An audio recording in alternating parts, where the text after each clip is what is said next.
Welcome to Speak English Vibe, where books meet English learning. Join us for engaging book reviews and language tips. Today, meet our hosts from the USA, James Carter, a New York-based English teacher and book lover, and Sarah Thompson, a California native passionate about crime fiction.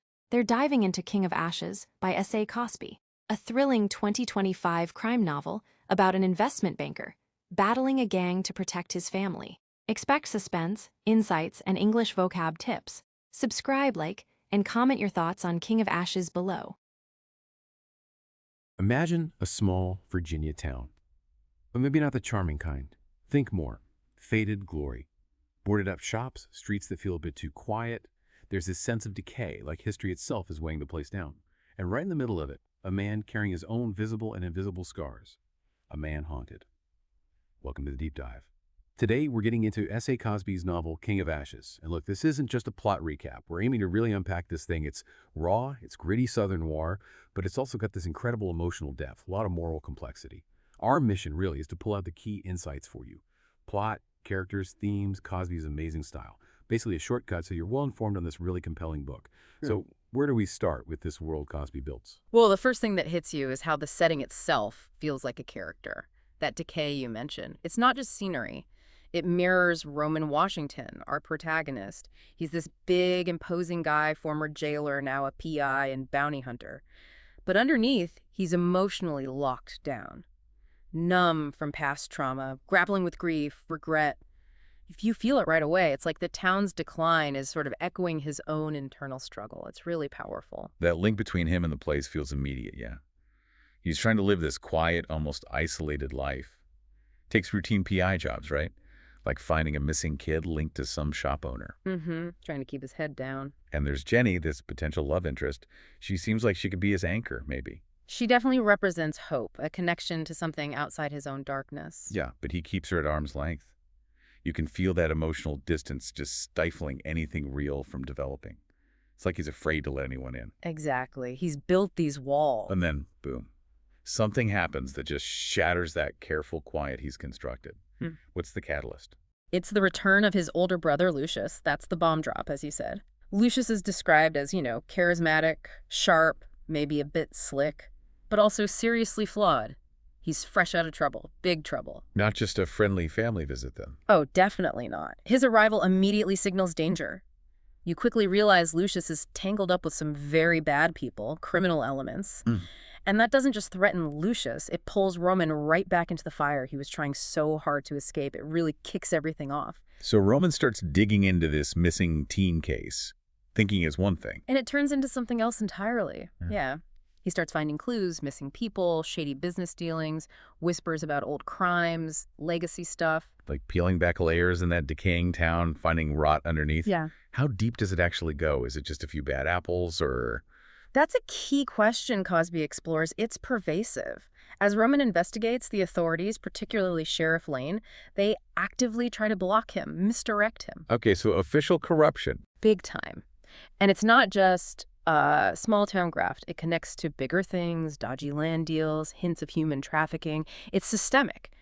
So that missing kid case, it morphs into this huge reckoning, not just with the town's present darkness, but with Roman's own past, his family's past. It's all connected. Right, that systemic rot connects directly back to his own family. Yeah. How do those secrets start coming out? You mentioned flashbacks earlier. Cosby uses flashbacks brilliantly. They're not these long, drawn-out scenes, usually. Like fragments. Exactly. Like intrusive memories. A scent, a sound, an image that pulls Roman back for just a second. It mirrors how trauma actually feels, Yeah. Not linear. Makes sense. And through these fragments, you start to piece together why Roman is so shut down.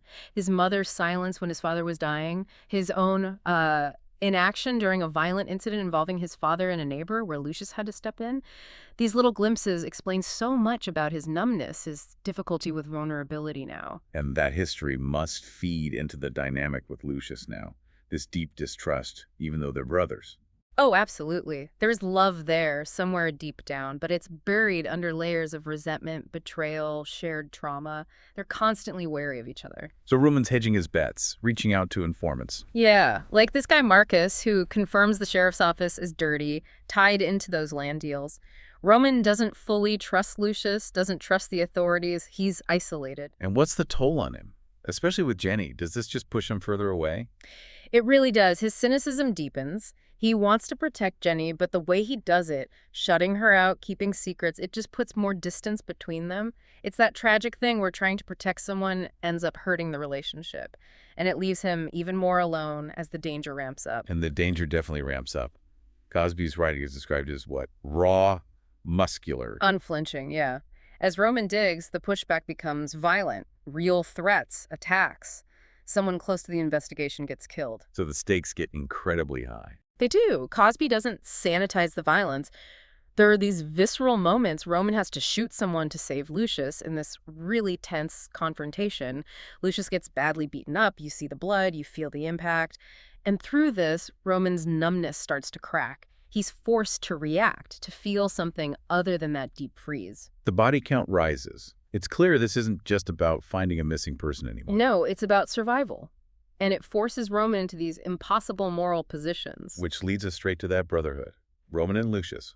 It sounds like the absolute core of the novel. It really is. Their relationship is complex, doesn't even cover it. Yeah. Codependent, destructive, maybe toxic, but also undeniably bonded. And the question hangs over it. Can they escape their shared past, their shared sins? Right, and the current danger forces them into this very uneasy alliance. Lucius actually helps Roman, gives him documents incriminating Sheriff Lane. So Lucius isn't pure antagonist. No, it's much grayer than that. Roman is disgusted by the corruption, especially when he sees how close it comes to his own family, but he needs Lucius's information. You see this constant battle in Roman. His instinct is for justice, maybe legal justice. Lucius leans towards, well, violence. Getting even. That conflict must be carrying Roman apart. It is. But Cosby also gives you these small, quiet moments between them. Roman dressing Lucius's wounds after he's beaten, a shared silence after a fight. It shows that flicker of connection, of shared history beneath all the wreckage. Okay, so it all builds to this explosive climax. Tell us about that. Lucius gets ambushed. Yeah, at an old silo complex, Jenny manages to tip Roman off, and he races there. It turns into a full-blown shootout. Brutal. And Sheriff Lane shows up. Right in the thick of it, gun drawn. He's clearly been manipulating things all along. But his downfall comes quickly. Very. Just as things look dire, Jenny arrives. And she's not armed with a weapon. She's armed with proof. Bank statements, shell company details. She lays bare Lane's entire corrupt empire. Wow. So she saves the day, in a way. In a crucial way. But the biggest bombshell drops then. The truth about their father. It wasn't an accident. No, it was murder. And their mother, Hattie, she knew more than she ever let on. Sheriff Lane was deeply involved in the cover-up, maybe more. That must just break Roman, everything he thought he knew. Completely reorients him, his memories, his motivations, his whole sense of self. It's a devastating revelation, forces him to confront the foundations of his entire life. But after all that violence, all that darkness, there's a breakthrough. Roman finally lets go. There's this incredible moment during the shootout. It's almost hallucinatory. Roman imagines seeing his father one last time, hearing him say, "You did good." And Roman just weeps. All that pent-up grief, numbness, regret, it just pours out. It's this huge emotional release he's denied himself for years. That sounds incredibly powerful. Does it change things with Jenny? It's the start of something. He finally lets himself feel not just the grief, but hope, sorrow, everything. There's this moment where he pulls her close, whispers, "Let's go home." It's tentative, fragile, but it's a choice towards connection, towards vulnerability. He's choosing to live, not just exist. And the fallout from the climax. The bad guys. The main conspirators are dealt with. Some face the law, some meet violent ends. Lane's empire is broken, the immediate threat is neutralized. And Roman and Lucius, well, they have this quiet moment. It's not like everything's suddenly okay between them. Far from it. No easy fix. Definitely not. But they visit their family cemetery together. There's this unspoken acknowledgement of failures, maybe a hint of forgiveness. They're not at war anymore. It shows Roman's transformation. He's not just reacting, he's choosing how to move forward. Choosing to feel, choosing to fight for what's right, maybe even choosing to forgive. It's like a resurrection in a way. A resurrection for him, but what about the town? Has it changed? Or does the rot just find new cracks? The town's still scarred. You don't erase generations of corruption and violence overnight. But there's a shift. Roman confronting the past has opened up space. You see signs of hope, new banners up, talk of change, FBI presence. The mission isn't over, though. Still work to do. Yeah. Roman, Jenny, the cleaner authorities, they're still trying to unravel the trafficking ring, find the other missing kids. Roman isn't an outsider anymore. He's part of the fight for the community. He's them now. So, like the end note says, nothing's fixed, but something started. Exactly. It's a realistic hope, not a fairy tale ending. Let's talk about Cosby's craft for a minute. What makes this book more than just a gripping thriller? What are the deeper themes he's digging into? Well, there's obviously the family and brotherhood angle, that destructive but unbreakable bond. How much are we defined by our blood, by our past? Then there's the impact of trauma and repression versus the absolute need for catharsis, for letting things out to heal. He also really interrogates guilt and revenge. What is justice? Is it legal process, or is it sometimes something more primal? Especially when the system itself is corrupt. Right, the small-town corruption theme is huge. How power works in those closed circles. Definitely. And ultimately, it's Roman's journey.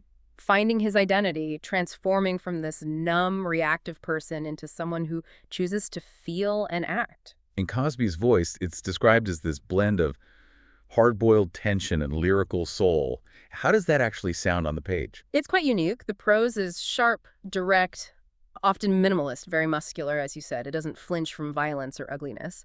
But then woven into that are these moments of almost poetic insight into Roman's thoughts, his pain, the landscape's melancholy beauty. It creates this amazing contrast. So it's not just tough guy talk.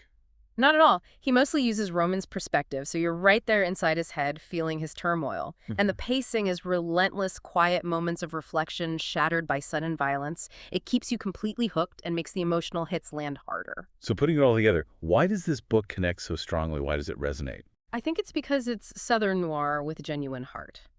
Yes, it's dark and violent, but at its core, it's about grief, trauma, and the search for truth. It feels incredibly authentic.